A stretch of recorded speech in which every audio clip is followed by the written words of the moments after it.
Alright, Sir War God here, demonstrating the Airborne Commander for the Americans. First I'll demonstrate the P-47 rocket strafe.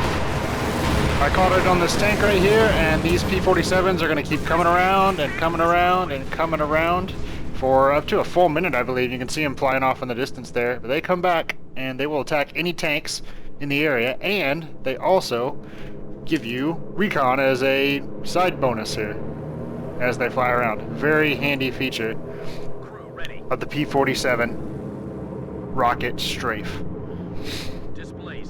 Alright, now I'm going to show you the rest of the abilities that the American Airborne Commander has. The first is this Pathfinder. I'll go ahead and call the Pathfinder out. The Pathfinder is a 4-man unit. It has extended range, sight range. You can see its sight range is huge. That's very useful with this unit. If you crew them on a anti-tank gun or a machine gun, they get to keep that visual range, which is amazing.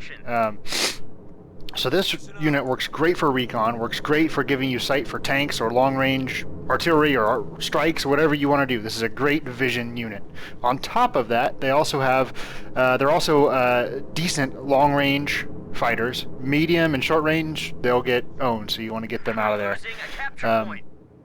Their last function, and maybe most important function, is that they support the paratroopers. And they do that using this ability down here called the beacon. When you plant this beacon, it'll improve the accuracy of paradrops and allow paratroopers to reinforce when nearby. I'm going to go ahead and make one. It also reveals nearby enemy units on the mini-map. So you can go and plant this in enemy territory, and you should see enemy units as they pass within a certain range on your mini-map. Very handy. So I went ahead and set up my beacon, and now I'm going to use the other ability to call in a paratrooper squad. Now look here. If you get them, if you're not by the beacon, your circle is huge, and your paratroopers could fall anywhere in that circle. And in this game, unlike Company of Heroes 1, if they come in and hit a tree, they can die. So you can lose paratroopers on the way down. So I'm going to go ahead and call them in on this beacon. You see the circle shrinks, so they'll fall within this area right here. A really nice tight area, so they won't hit trees. Here they come, flying over. It is important to note that your airplane carrying the paratroopers could get shot down when you try to drop these guys in enemy territory, but that's just a risk you take. These are your paratroopers. It's a 6-man squad. They have upgrade abilities for Thompson submachine guns, which makes them epic close-range fighters, or 2 LMGs, which gives them more of a long to medium-range ability. These are excellent behind the lines. One thing to be careful of is they don't have any AT ability as they sit. However, I'll show you next, you can call in a 57mm anti-tank gun, the M1. So we're going to go ahead and call it in. Same thing, if you call it in without the beacon, it's a big circle. Call it in on the beacon, it's a nice tight circle. So we'll go ahead and call that in. One thing to note that's different between Company of Heroes 2 and Company of Heroes 1 is that this anti-tank gun will drop in by itself uncrewed. There will be no crew. So you don't want to drop it in enemy territory thinking, you know, you'll have a crew with it. You won't. You have to have a crew there, or a squad there to man it. So I'll go ahead and man that.